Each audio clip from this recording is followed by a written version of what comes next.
সরাসরি স্বরাষ্ট্রমন্ত্রীর দিকে কয়লা পাচারের টাকার ভাগ নেবার অভিযোগ করলেন পশ্চিমবাংলার মুখ্যমন্ত্রী মমতা বন্দ্যোপাধ্যায়। আর প্রবল প্রতাপশালী অমিত শাহ চুপ করে বসে সেই অভিযোগ খণ্ডন না করে হজম করলেন। স্বরাষ্ট্রমন্ত্রী কয়লা পাচারে যুক্ত এরকম ভয়ঙ্কর অভিযোগে দেশের একটি টেলিভিশন চ্যানেল এবং সমস্ত ইউটিউব চ্যানেল কিন্তু উত্তাল। কয়লা পাচারের পুরো মানি ট্রেলটা বলে দিয়েছিলেন মমতা বন্দ্যোপাধ্যায়। জগন্নাথ চ্যাটার্জি, শুভেন্দু অধিকারীর মাধ্যমে কয়লা পাচারের টাকা যায় অমিত শাহের কাছে। এই কথা শোনার পরেও অমিত শাহ চুপ করে বসে থাকবেন কি? তিনি কি চুপ করে বসে থাকার লোক? এটা কি আপনার মনে হয়? নাকি মমতা ব্যানার্জি শুধুই অভিযোগ করবার জন্যই অভিযোগ করেছেন বলে মনে হয় আপনার? পেন ড্রাইভকে কি অস্ত্র হিসাবে ব্যবহার করতে চাইছেন মমতা ব্যানার্জি? আজকের এক্স ফ্যাক্টরে আমরা খুঁজে দেখব এই সব প্রশ্নেরই উত্তর।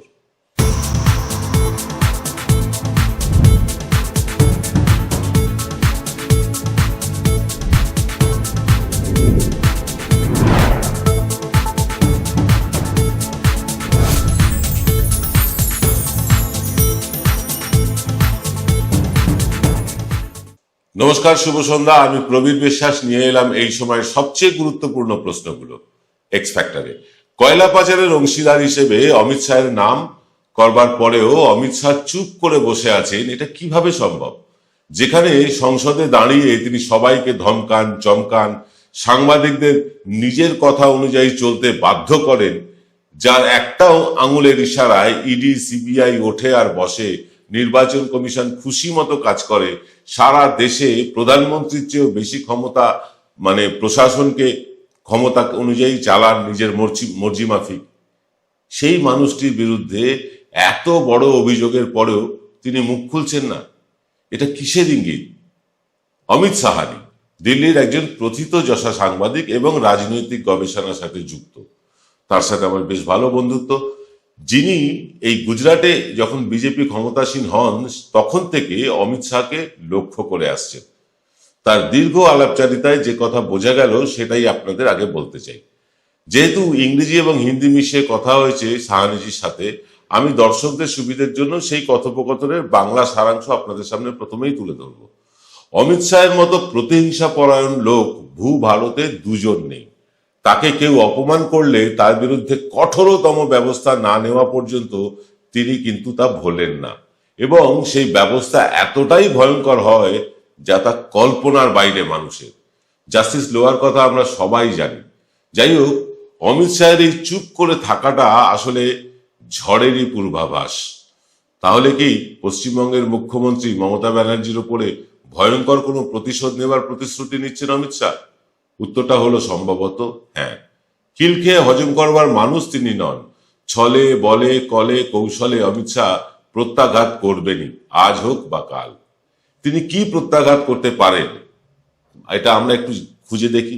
প্রথম যেটা প্রত্যাঘাত করতে পারেন সেটা হচ্ছে ইডির কাজে বাধা দেবার অজুহাতে সিবিআই তদন্ত করে ভোটের আগে মমতা বন্দ্যোপাধ্যায়কে গ্রেফতার করতে পারেন। যেভাবে দিল্লির মুখ্যমন্ত্রী অরবিন্দ কেজরিওয়াল আর ঝাড়খণ্ডের মুখ্যমন্ত্রী, দেশের শ্রেষ্ঠ দলিত নেতা অমিত সোরেনকে গ্রেফতার করে জেলে পুরেছিলেন ঠিক ভোটের আগে।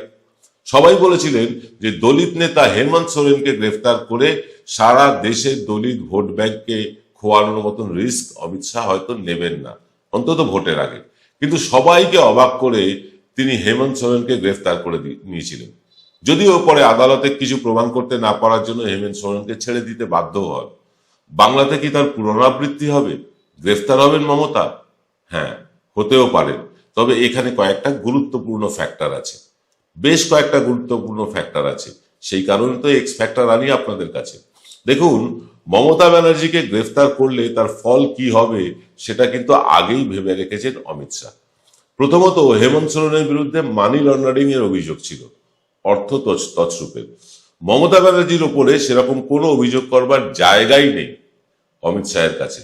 সরকারি কাজে বাধা দেওয়ার মতো মামুলি অভিযোগে মমতা ব্যানার্জিকে গ্রেফতার করলে হয়তো সেই দিনই জামিন পেয়ে যেতে পারেন মমতা। মাঝখান থেকে প্রতিহিংসামূলক আচরণের জন্য শুধু দেশ নয়, সারা পৃথিবী থেকে ধিক্কার উঠবে। গণতন্ত্র ধ্বংস করবার অভিযোগে বহির্বিশ্ব থেকে যে প্রেসার আসবে তা সামলানোর ক্ষমতা নরেন্দ্র মোদী, অমিত শাহের নেই। আর মমতা ব্যানার্জি গ্রেফতার হওয়া মানেই পশ্চিমবঙ্গ জুড়ে যে দিল্লির প্রতি যে ঘৃণা আজন্মকাল ধরে রয়েছে তা কিন্তু আরো তীব্রতর হবে। তা এতটাই তীব্র হবে তা সামাল দেওয়ার ক্ষমতা বাংলার শুভেন্দু, শ্রমিক, দিলীপ ঘোষদের মতো নেতাদের নেই।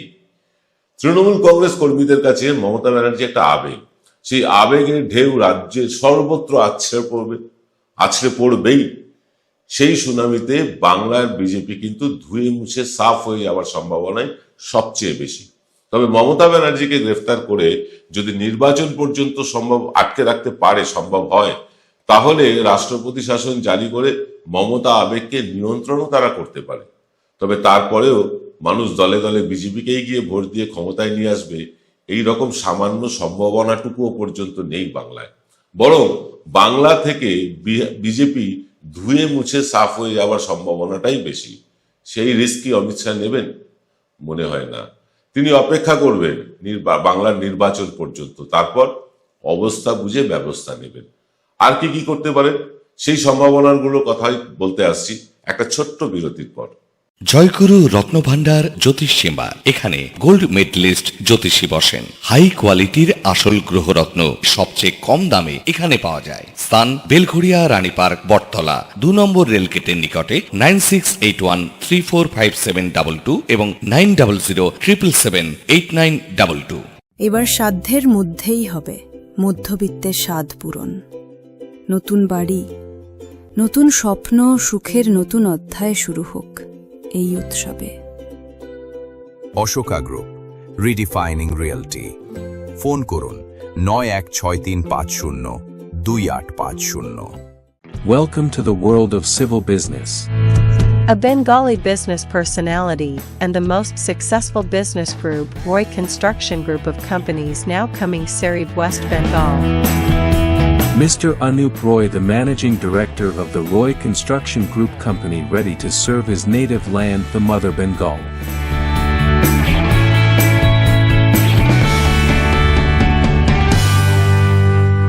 ফিরলাম বিরতি থেকে ফিরে। আপনারা দেখছেন বিশ্বজোড়া বাঙালির আওয়াজ এনকে ডিজিটালের শান্ত সম্প্রচার এক্স ফ্যাক্টর। আর আজকের এক্স ফ্যাক্টরে আমরা আলোচনা করছি শাহের প্রতিহিংসার আগুনে কি মমতা ছাই হয়ে যাবে। আমরা প্রথম সম্ভাবনার কথাটা বলেছি, সেটা হলো সরকারি কাজে বাধা দেওয়ার জন্য মমতা ব্যানার্জিকে গ্রেফতার করতে পারেন অমিত শাহ। দ্বিতীয় সম্ভাবনা হলো মমতা ব্যানার্জিকে গ্রেফতার করা হয়তো হবে না, কিন্তু মমতা ব্যানার্জির সবচেয়ে সফট কর্নার অভিষেক ব্যানার্জিকে কয়লা, বালি, গরু চুরির মতন প্রমাণহীন অভিযোগে গ্রেফতার করে রাখতেই পারেন তারা। মানে ওই ঝিকে মেরে বউকে শিক্ষা দেওয়ার মতো কেস। কিন্তু তার ফলও একই রকম উল্টো হতে পারে। অভিষেক ব্যানার্জি এই মুহূর্তে বাংলার সবচেয়ে জনপ্রিয়তম যুব নেতা। তাকে গ্রেফতার করলে তৃণমূলের যুব সম্প্রদায় যদি খেপে যায়, ভোটের আগে বিজেপির নেতারা প্রচারে বের হলে যত দর্শক শ্রোতার সামনে বক্তব্য রাখবেন তার দ্বিগুণ বা তিনগুণ কেন্দ্রীয় বাহিনী মজুদ রাখতে হবে তাদের নিরাপত্তার খাতিরে, যেটা বাস্তবে একেবারে অসম্ভব। আর তৃতীয় সম্ভাবনা হলো ওই তাপস রায়ের মতন দ্বিতীয় তৃতীয় শ্রেণীর নেতাদের বাড়িতে ইডি সিবিআই পাঠিয়ে আবার চার্টার প্লেনে করে দিল্লি নিয়ে গিয়ে তৃণমূলকে কমজোর করে দেওয়ার একটা চেষ্টা হতে পারে। ট্রিগার হ্যাপি যে কেন্দ্রীয় বাহিনী, সেই ট্রিগার হ্যাপি কেন্দ্রীয় বাহিনীকে ভোটের আগে প্রথম দুই দফাতেই আক্রমণাত্মক ভূমিকা নিতে বাধ্য করে ভোটদানের পার্সেন্টেজটাকে কমিয়ে বাংলায় ক্ষমতা দখল করার চেষ্টা করতে পারে। কথা হচ্ছে, তাহলে কি মমতা ব্যানার্জি আত্মরক্ষার মুডে চলে যাবেন, নাকি আরো বেশি আক্রমণাত্মক হয়ে উঠবেন? তার সেই পেন ড্রাইভের তথ্য প্রকাশ্যে নিয়ে এসে আরো লেজে গোবরে করে বিজেপিকে দুরবস্থার মধ্যে ফেলবেন? আমি জানি এর উত্তরটা আপনারাও জানেন। মমতা ব্যানার্জি কি ধাতুতে গড়া সেটা দিল্লির বাবুরা না জানলেও বাংলার প্রতিটা মানুষ জানেন। আহত বাঘিনী চিরকালই কিন্তু শান্ত বাঘিনীর চেয়ে অনেক বেশি ভয়ঙ্কর। মমতা ব্যানার্জিকে বারবার আঘাতের ফল বামেরা কিন্তু পেয়েছেন এই বাংলায়। তারাও তাদের ক্ষমতাকালে কম পরাক্রমশালী ছিলেন না, তাও দমতা পারেননি মমতা নামের অগ্নিকন্যাকে। সেই অগ্নিকন্যার তেজের ছটা হয়তো গুজরাটে বসে অমিত শাহ, নরেন্দ্র মোদীরা তখন পাননি। এখানকার বাম নেতারা কিন্তু হাড়ে হাড়ে টের পেয়েছেন মমতার তেজ কাকে বলে। ফলে লড়াইটা কিন্তু প্রবল প্রতাপশালী অমিত শাহ বনাম বাংলার অগ্নিকন্যার লড়াইটা প্রায় সমানে সমানে।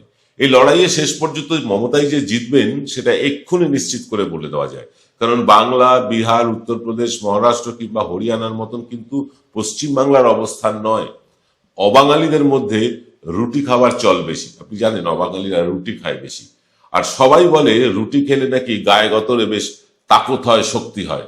আর ভেতো বাঙালি ডাল ভাত মাছের ঝোল খায়। আর আমি বলি ভাত খেলে বুদ্ধি হয়, মগজাস্ত্রে শান পড়ে। শক্তি আর বুদ্ধি কিংবা মেধার খেলায় চিরকাল মেধা আর বুদ্ধি জিতে এসেছে। তাই লড়বে বাংলা, জিতবেও বাংলা। নমস্কার।